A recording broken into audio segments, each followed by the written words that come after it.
Hello, dear ones. While I desperately miss the chance to be present with you in worship and in embodied conversation, I am so grateful for this chance to speak and for your willingness to listen. I hope that the Divine Spirit will bless this message, both in my speaking and in your hearing, so that space may be made for compassion and grace to grow in you and in me. I am speaking to you after taking a break. For the first time in 2020, I took a week of vacation. Thank you to all who made that possible. Despite my own admonitions about not refreshing the news as a means of dealing with anxiety, it was not the most relaxing vacation I've ever had. It centered around Election Day. But afterwards, I spent 3 days on retreat, and thank you to all who made that possible. The retreat series that I'm participating in is aimed at clergy and focused on deep listening. By making space to listen to each other and by making space to be heard, we trust that the Spirit will be able to be seen more clearly.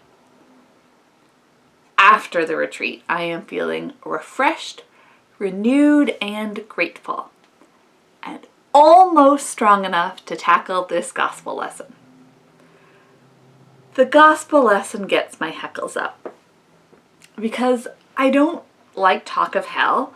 I don't like threats presented as if they are gods. And I don't like binary splits between people as if some are good and some are bad, when I know that we're all just complicated. And yet, I do like the means by which the judgment is made. Care of the vulnerable. And that means my whole relationship with this text is complicated. In the social science commentary on the Synoptic Gospels, Bruce Molina and Richard Rohrbaugh say, the basis for the division here is a person's compassionate action toward the weak and the poor. Its condemnation of the refusal of those able to help people who are in need is nearly complete. God calls us to compassion for those who have been disempowered. The hungry, the thirsty, the stranger, also known as foreigner, those who are naked or sick or in prison. That's according to Matthew.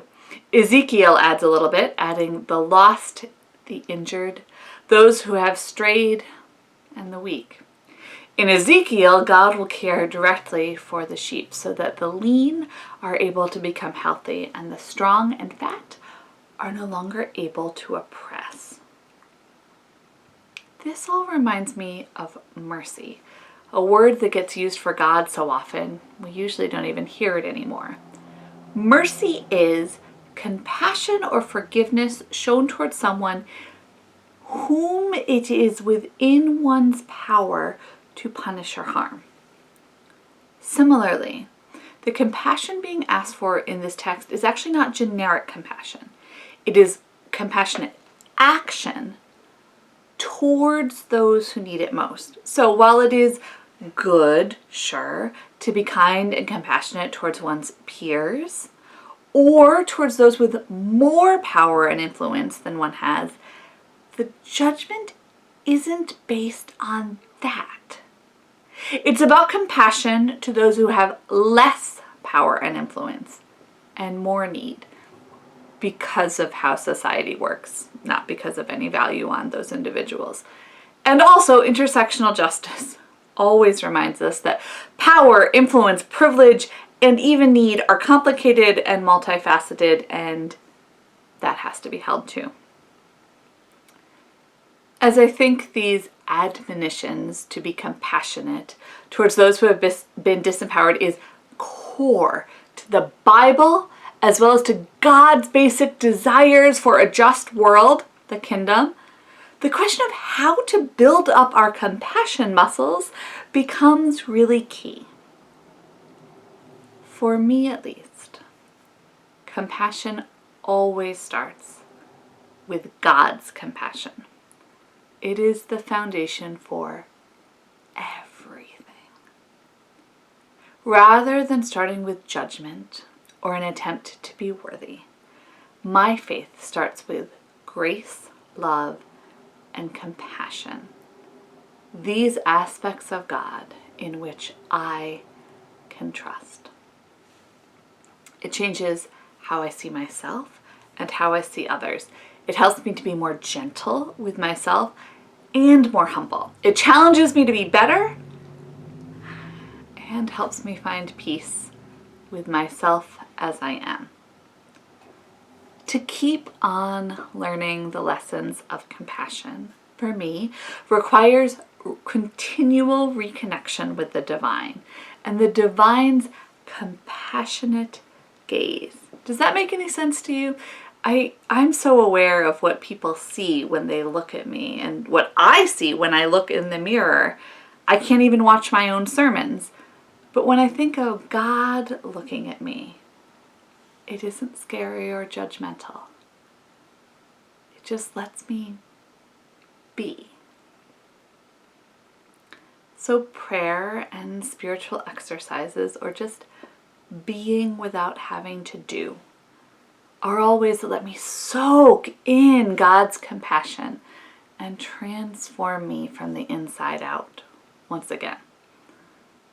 The second piece of developing compassion muscles is related to the first. To become a more compassionate person requires becoming more compassionate with myself. This is the hardest of the three for me.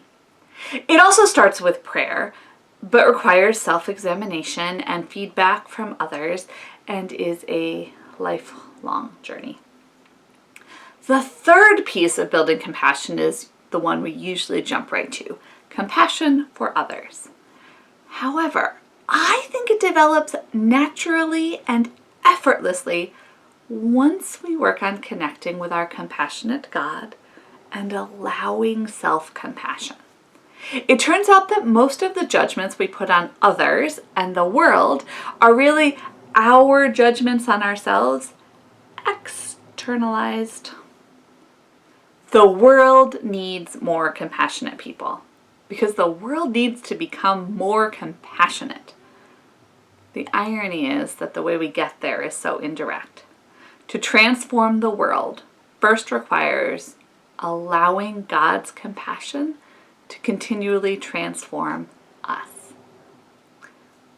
During this time of pandemic, when everything is different from what we've known, we still have the capacity to work on our compassion.